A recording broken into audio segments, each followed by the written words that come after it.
चलिए, तो आज हम लोग प्रकाश का परावर्तन पढ़ेंगे। तो चूंकि प्रकाश का परावर्तन में हम लोग यह जानेंगे कि प्रकाश का परावर्तन किसे कहते हैं। तो जब कोई प्रकाश की किरण चिकनी सतह से टकराकर पुनः उसी माध्यम में वापस लौट जाती है तो इस घटना को प्रकाश का परावर्तन कहते हैं। हमने क्या कहा कि जब कोई प्रकाश की किरण, देखिए मान लीजिए ये रहा आपका, तो हम लोग का टॉपिक रहा प्रकाश का परावर्तन।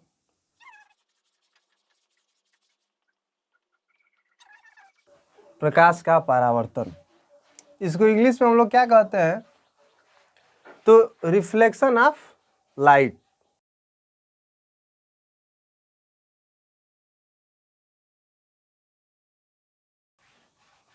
जब कोई प्रकाश की किरण किसी चिकने सतह से क्या होती है, टकराती है, तो टकराने के पश्चात पुनः उसी माध्यम में वापस लौट जाती है, तो इस घटना को हम क्या कहते हैं, प्रकाश का परावर्तन कहते हैं।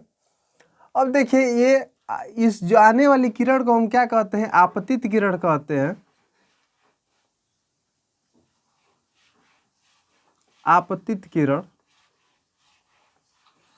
जाने वाली किरण को हम परावर्तित किरण कहते हैं।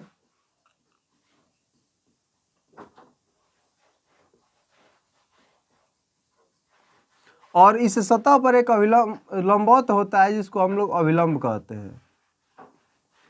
इसको हम लोग नॉर्मल मतलब कि अभिलंब कहते हैं। तो देखिए हमने सबसे पहले बताया कि जब कोई प्रकाश की किरण किसी चिकनी सतह से टकराती है तो टकराने के पश्चात पुनः उसी माध्यम में वापस लौट जाती है, और इस घटना को प्रकाश का परावर्तन कहते हैं।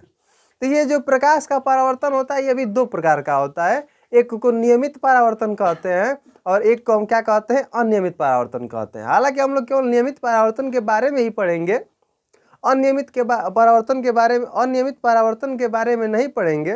हालांकि उसके बारे में भी हम लोग क्या करते हैं, जान लेते हैं कि नियमित परावर्तन क्या होता है और अनियमित परावर्तन क्या होता है। तो देखिए हमने बताया कि जो प्रकाश का परावर्तन होता है दो प्रकार का होता है।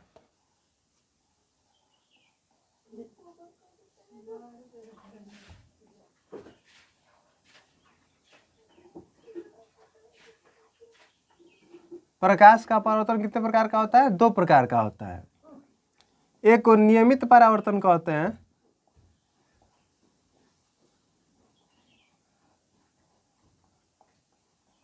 और एक को हम क्या कहते हैं, दूसरे को अनियमित परावर्तन कहते हैं।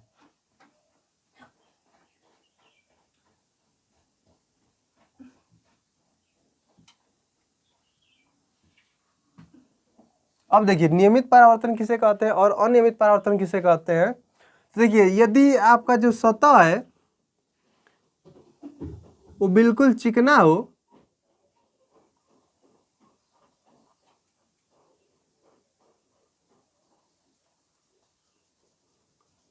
यह सतह आपका कैसा हो, बिल्कुल चिकना हो, तो यहां से जो आने वाली प्रकाश की किरण है वो कुछ इस तरह से परावर्तित होगी।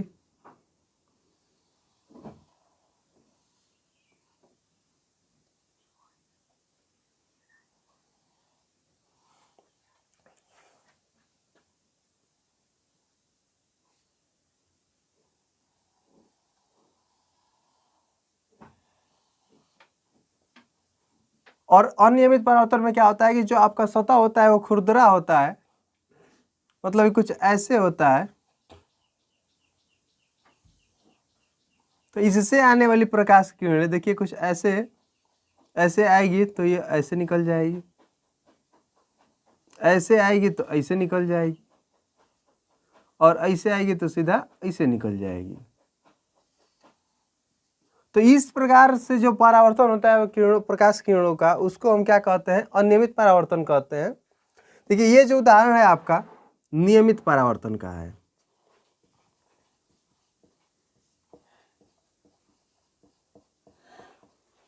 और ये उदाहरण हमारा अनियमित परावर्तन का है।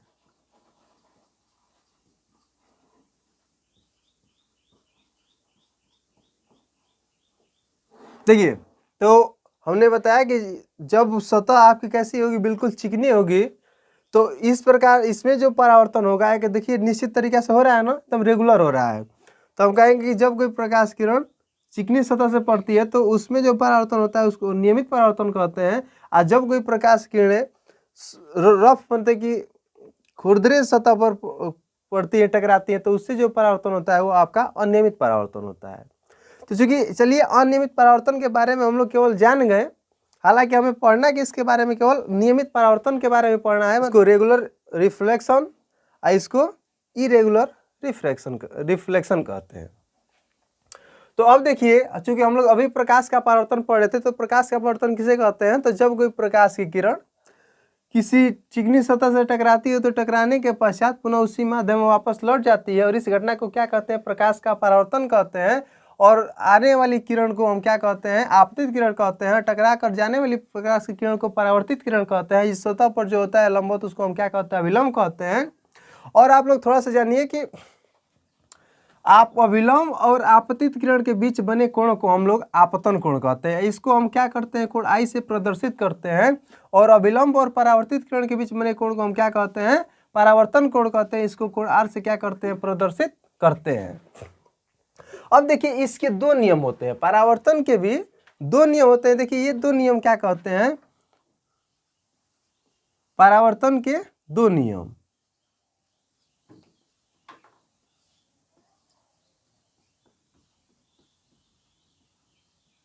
देखिए इसका पहला नियम क्या कहता है कि आपतित किरण, परावर्तित किरण तथा आपतन बिंदुओं पर खींचा गया अभिलंब तीनों एक ही तल में होता है। हमने क्या बोला? आपतित किरण, परावर्तित किरण तथा आपतन बिंदुओं पर खींचा गया अभिलंब तीनों एक ही तल में क्या होते हैं? स्थित होते हैं। चलिए हम इसको ना हो तो लिख देते हैं।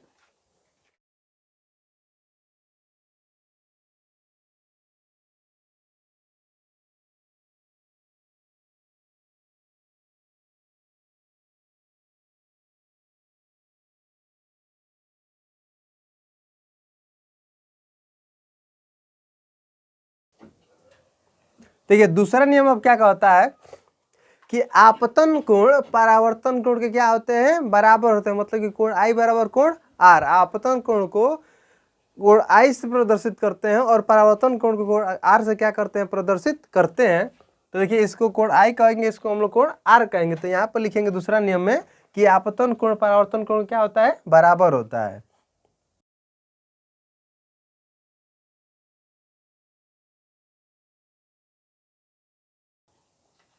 तो ये रहा आपका प्रकाश का परावर्तन।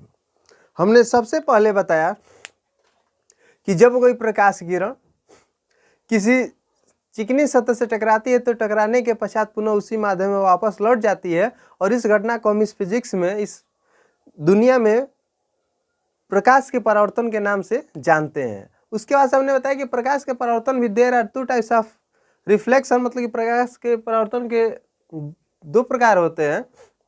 एक को नियमित परावर्तन कहते हैं, एक को अनियमित परावर्तन कहते हैं। देखिए नियमित परावर्तन में क्या होता है कि जो सतह होती है बिल्कुल चिकनी होती है, तो इससे जो परावर्तन होता है इसको हम क्या कहते हैं? नियमित परावर्तन कहते हैं। और इसमें क्या होती है? जो सतह होती है खुरदरी होती है, इससे जो परावर्तन होता है इसको हम क्या कहते हैं? अनियमित परावर्तन कहते हैं। हालांकि हमें पढ़ना किसके बारे में? तो केवल नियमित परावर्तन के बारे में पढ़ना है। तो उसके बाद से हमने बताया कि परावर्तन के भी दो नियम होते हैं। हम सबसे पहला नियम हमने जो बताया कि आपतित किरण, परावर्तित किरण तथा आपतन बिंदुओं पर खींचा गया अभिलंब तीनों एक ही तल में स्थित होते हैं। और दूसरा जो नियम हमने अभी बताया कि आपतन कोण परावर्तन कोण के क्या होते हैं? बराबर होते हैं। इसको हम लोग अभी लिख सकते हैं कि कोण आई बराबर कोण आर। ठीक है, चलिए अब हम लोग आगे का जो टॉपिक है उसको स्टार्ट करते हैं। दर्पण। तो चलिए हम लोग दर्पण के बारे में पूरा उसका पोस्टमार्टम करेंगे, पूरा इस एक एक चीज़ों का हम लोग अध्ययन करेंगे।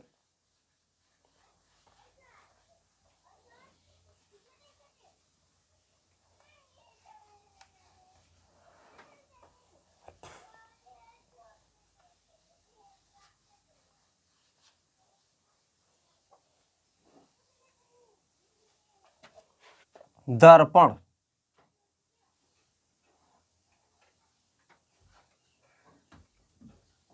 दर्पण को इंग्लिश में हम क्या कहते हैं? मिरर कहते हैं।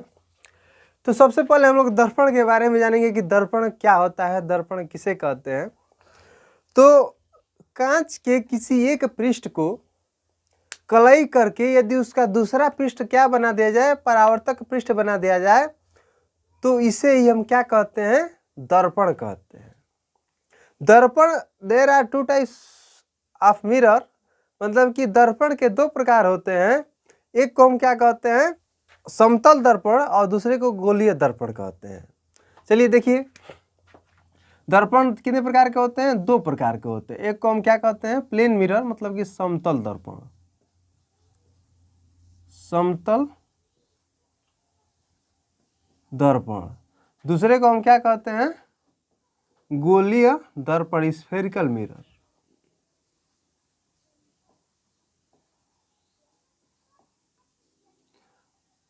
अब देखिए, समतल दर्पण किसे कहते हैं और गोलीय दर्पण किसे कहते हैं। तो ऐसे दर्पण जिनका परावर्तक पृष्ठ कैसा हो, समतल हो, और उसे ही हम क्या कहते हैं, समतल दर्पण कहते हैं। या आप यह भी कह सकते हैं कि ऐसा दर्पण जिसका कलई किया गया हुआ भाग क्या हो, समतल हो, और परावर्तक पृष्ठ भी क्या हो, समतल हो, तो ऐसे दर्पण को हम क्या कहते हैं, समतल दर्पण कहते हैं। गोलीय दर्पण किसे कहते हैं, तो ऐसे दर्पण जिनका परावर्तक पृष्ठ या कलई किया गया हुआ पृष्ठ जो उभरा हुआ हो या धसा हुआ हो, मतलब कि गोलीय हो, तो उसे हम क्या कहेंगे, गोलीय दर्पण कहते हैं। अब देखिए, गोलीय दर्पण के भी दो प्रकार होते हैं। एक को अवतल दर्पण कहते हैं, दूसरे को क्या कहते हैं, उत्तल दर्पण कहते हैं। तो फिलहाल हम लोग सबसे पहले समतल दर्पण का फिगर भी देख लेते हैं कि समतल दर्पण क्या होता है। तो हमने बताया कि ऐसा दर्पण जिसका परावर्तक पृष्ठ क्या हो, समतल हो, या कलई किया गया हो पृष्ठ क्या हो, समतल हो, तो ऐसे दर्पण को हम क्या कहते हैं, समतल दर्पण कहते हैं। जैसे कि फिगर में आप सबको दिखाई दे रहा होगा, यह एक दर्पण है जिसका कलई किया गया भाग कैसा है आपका, समतल है, और परावर्तक पृष्ठ भी कैसा है आपका, समतल है। तो ऐसे दर्पण को हम लोग क्या कहेंगे, प्लेन मिरर, मतलब कि समतल दर्पण कहते हैं। अब देखिए, गोलीय दर्पण किसे कहते हैं, तो ऐसे दर्पण जिनका परावर्तक पृष्ठ या कलई किया गया हुआ पृष्ठ कैसा हो, गोलीय हो, तो उसे हम क्या कहते हैं, गोलीय दर्पण कहते हैं। ये गोलीय दर्पण भी कितने प्रकार के होते हैं, दो प्रकार के होते हैं। एक को हम क्या कहते हैं, अवतल दर्पण कहते हैं,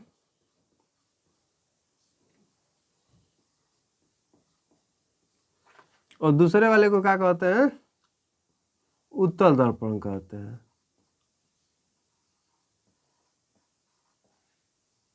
देखिए, अब अवतल दर्पण क्या होता है और उत्तल दर्पण क्या होता है। देखिए, ऐसा गोलीय दर्पण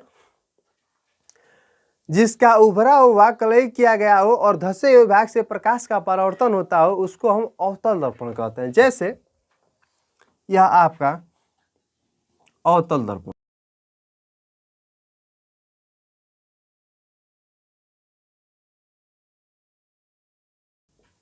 इसका उभरा हुआ भाग कलई किया गया है और धसे हुए भाग से क्या होता है, प्रकाश का परावर्तन होता है।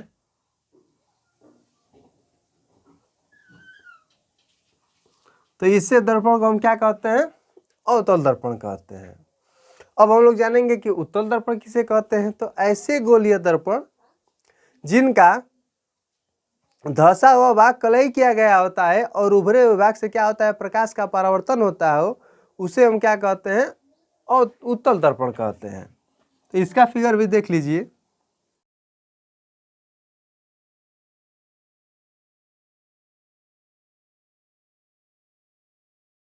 इसका धसे हुए भाग कलई किया गया होता है, उभरे हुए भाग से क्या होता है, प्रकाश का परावर्तन होता है। तो ऐसे दर्पण को हम क्या कहते हैं, उत्तल दर्पण कहते हैं। तो ये रहे दर्पण, दर्पण की परिभाषा, दर्पण के प्रकार। इस प्रकार से यह दर्पण का टॉपिक क्या होता है, खत्म होता है, और हम लोग अगले टॉपिक की ओर आगे बढ़ते हैं। अगला हम लोग का जो टॉपिक है वो उसका नाम है गोलीय दर्पण से संबंधित परिभाषाएं।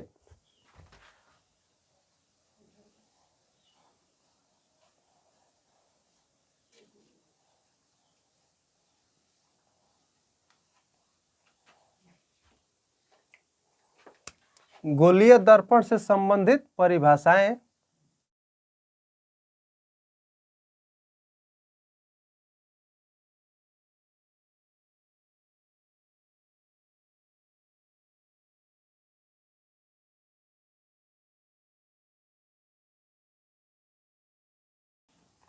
Definition with related to spherical mirror, मतलब कि गोलीय दर्पण से संबंधित कुछ परिभाषाएं हैं।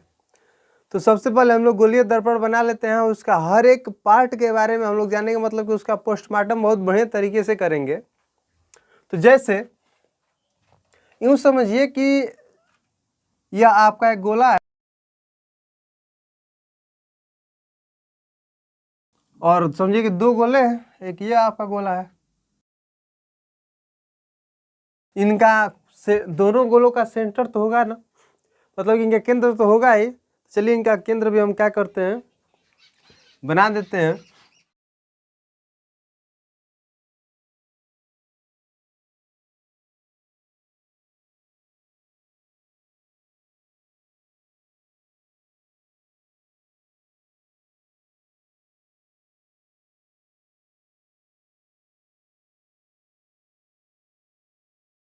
तो देखिए समझिए कि ये जो दर्पण होते हैं, इन गोलीय दर्पण जो होते हैं, इस गोले का कटा हुआ ये क्या होते हैं, भाग होते हैं।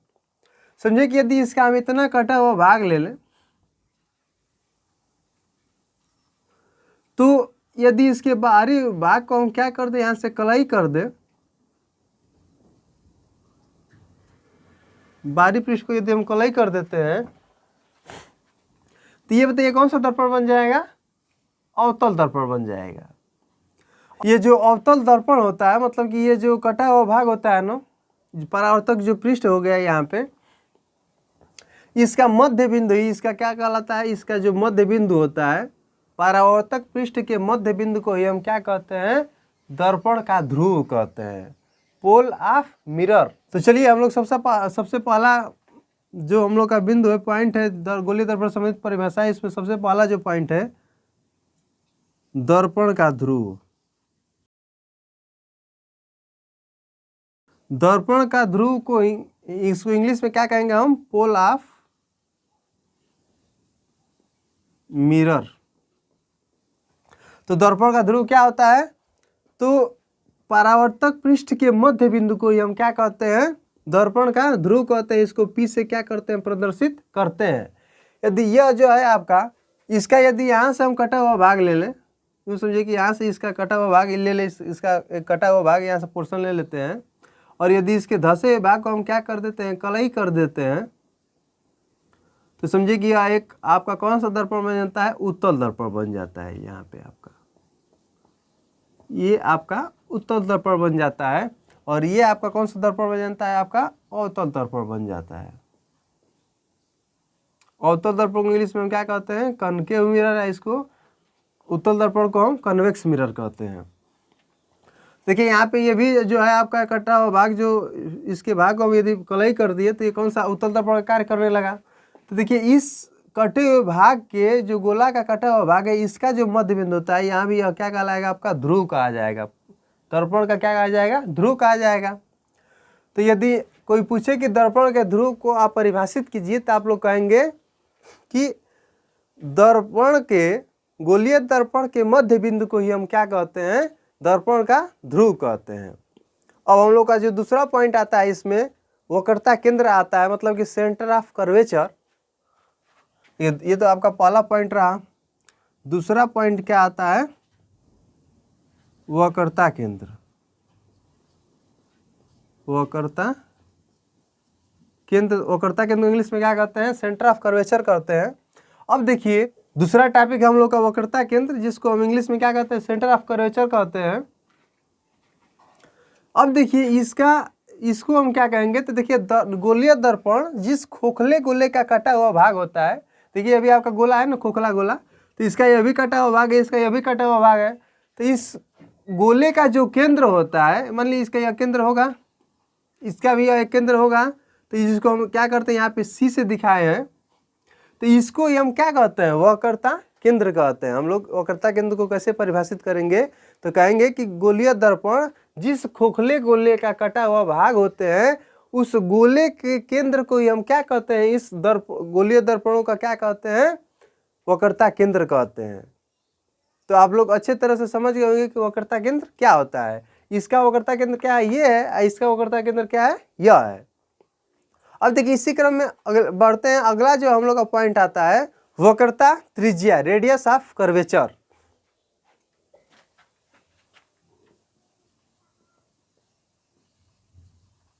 वक्रता त्रिज्या। अब देखिए वक्रता त्रिज्या किसे कहते हैं? तो दर्पण, गोलीय दर्पण के ध्रुव से, गोलीय दर्पण के ध्रुव से वक्रता केंद्र के बीच की दूरी को ही हम क्या कहते हैं? वक्रता त्रिज्या कहते हैं। और वक्रता त्रिज्या को हम कैपिटल आर से क्या करते हैं? प्रदर्शित करते हैं। देखिए यहाँ भी इसका वक्रता के ये ध्रुव है और ये आपका वक्रता केंद्र, तो इसी के बीच की दूरी को हम क्या कहते हैं? वक्रता त्रिज्या कहते हैं। और वक्रता त्रिज्या को कैपिटल आर से क्या करते हैं? प्रदर्शित करते हैं। अब हम लोग का जो अगला पॉइंट है वो है मुख्य अक्ष।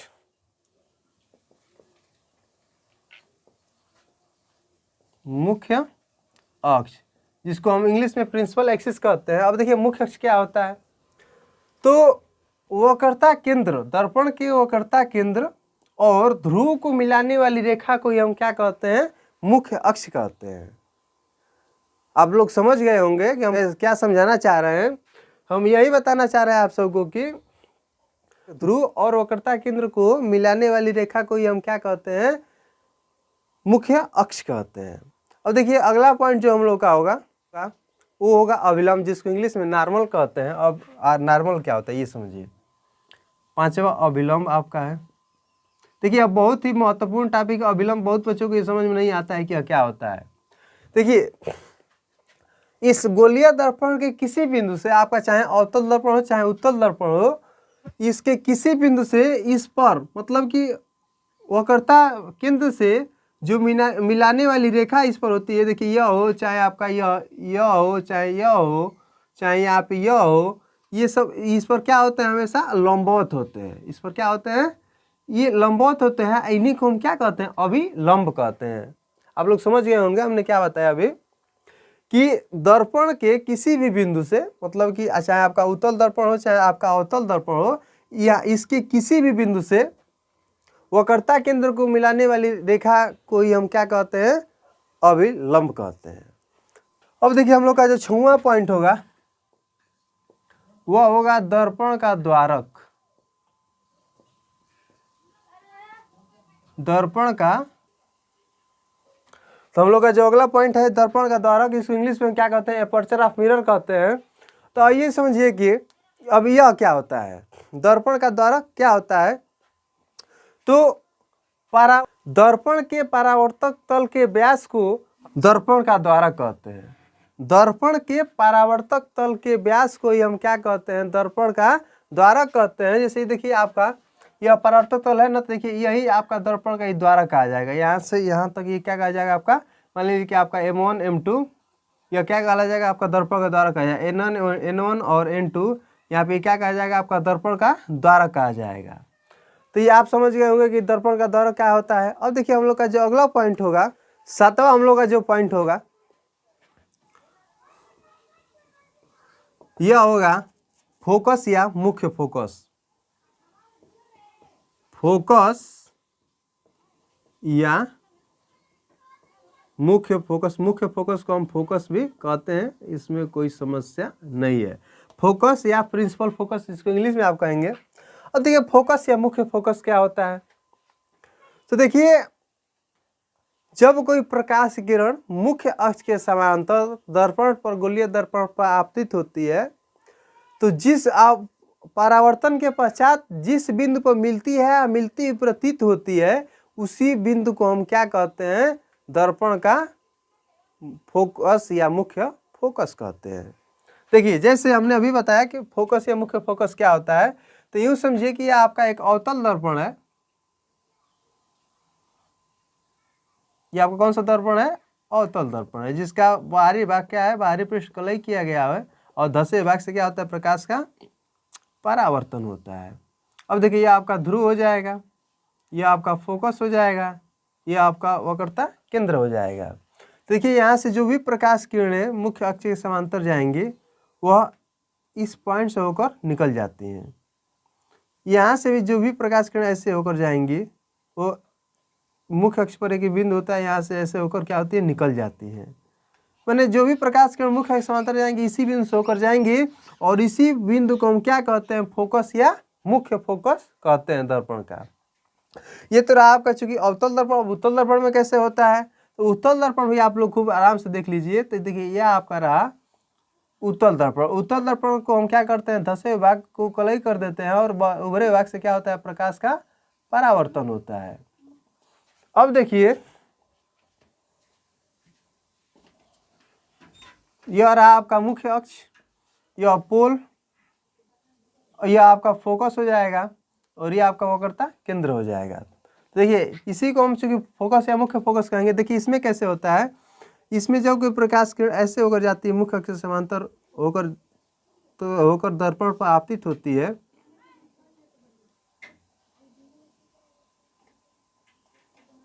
तो ये क्या होती है कि ऐसे फिर गुजर जाती है।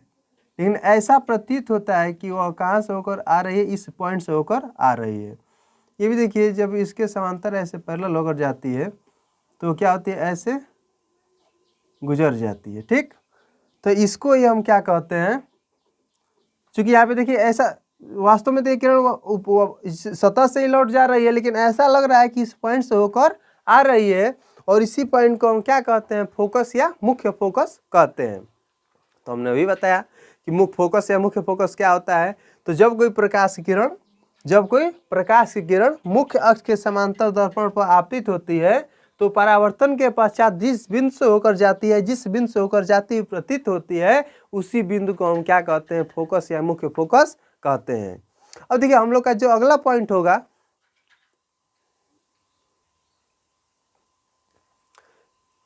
तो जैसे कि हमने अभी बताया कि फोकस या मुख्य फोकस, तो जब कोई प्रकाश किरण मुख्य अक्ष के समांतर होकर दर्पण पर आपतित होती है और परावर्तन के पश्चात मुख्य अक्ष पर स्थित जिस बिंदु से होकर जाती है या जाती हुई प्रतीत होती है, उसी बिंदु को हम क्या कहते हैं, फोकस या मुख्य फोकस कहते हैं।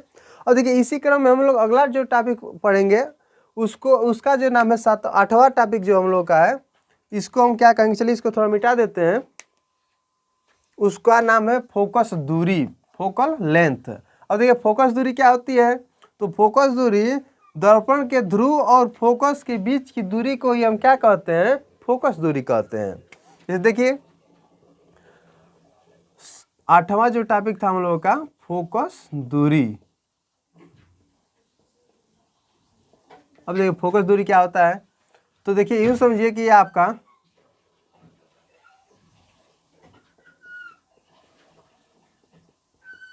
अवतल दर्पण है और अवतल दर्पण का यह ध्रुव है। और देखिए ध्रुव है, ऐसे समझिए कि यह इसका फोकस है। तो दर्पण के ध्रुव और फोकस के बीच की दूरी को हम क्या कहते हैं, फोकस दूरी कहते हैं। इसको स्मॉल एफ से क्या करते हैं, प्रदर्शित करते हैं। अब देखिए ये तो चूंकि अवतल दर्पण, उत्तल दर्पण में देख लीजिए आप लोग, उत्तल दर्पण में कुछ ऐसे होता है, इसका दशा भाग क्या किया जाता है, कलई किया गया होता है। ये आपका ध्रुव होता है, ये आपका क्या होता है, फोकस होता है, और इनके बीच की दूरी को हम क्या कहते हैं, फोकस दूरी कहते हैं। इसको स्मॉल एफ से क्या करते हैं, प्रदर्शित करते हैं। अब देखिए हम लोग का जो टॉपिक होगा 9वां, उसको हम लोग कहेंगे फोकस तल, जिसको इंग्लिश में हम क्या कहते हैं, फोकल प्लेन कहते हैं। अब उसके बारे में जानेंगे कि वह क्या होता है। देखिए हम लोग का जो 8वां के बाद 9वां आता है, तो आपका IX, तो देखिए यह हो जाएगा आपका फोकस तल, और फोकस तल को इंग्लिश में क्या कहते हैं, फोकल प्लेन कहते हैं। तो देखिए फोकस तल क्या होता है, तो यूं समझिए कि गोलीय दर्पण के मुख्य अक्ष के लंबवत तथा फोकस, मुख्य फोकस से होकर जाने वाले तल को ही हम क्या कहते हैं, दर्पण का फोकस तल कहते हैं। इस तरह से समझिए कि जैसे यह आपका अवतल दर्पण है,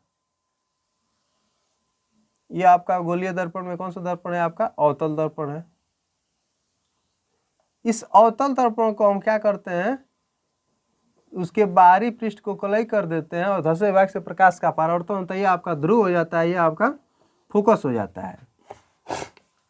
तो जैसे यूं समझिए कि यहाँ पे एक कापी है, देखिए इसकी सहायता से हम दिखा रहे हैं। ये मान लीजिए कि यह जो तल है, या देखिए ये मुख्य अक्ष के तो लंबवत होना चाहिए, लेकिन यह फोकस से होकर यदि जाए ऐसे, तो इस प्रकार के तल को ही हम क्या कहते हैं, फोकस तल कहते हैं। समझे कि यहां से जो होकर आपका तल जाएगा,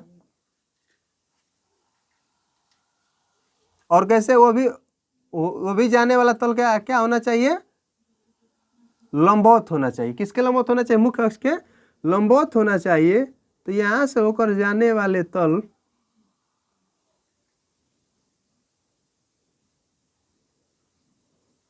ये क्या कैसे कहे जाएंगे, फोकस तल कहे जाएंगे। यहां से होकर जाने वाले तल को हम क्या कहेंगे, फोकस तल कहेंगे।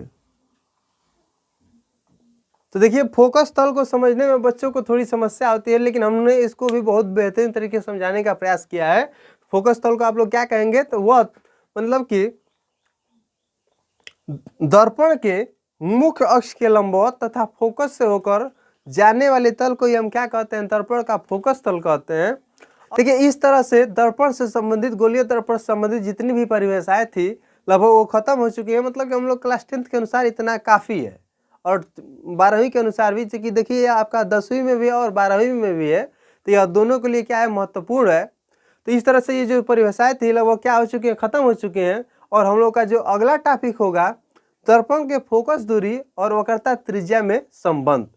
तो आज के लिए इतना ही, फिर हम लोग अगले वीडियो में जानेंगे कि वह संबंध कितना होता है। मतलब कि देखिए फोकस दूरी और वक्रता त्रिज्या में जो संबंध होता है वह होता है कि F बराबर R/2 होता है। इसका मतलब कि फोकस जो दूरी होती है वक्रता त्रिज्या की आधी होती है, या हम लिख सकते हैं R बराबर 2F। तो देखिए इसका जो मतलब होता है वक्रता त्रिज्या जो होती है फोकस दूरी की 2 गुनी होती है। अब इसको हम लोग क्या करेंगे, सिद्ध करके लाएंगे कि इतना बार इतना कैसे होता है। तब तक के लिए आप सबको धन्यवाद।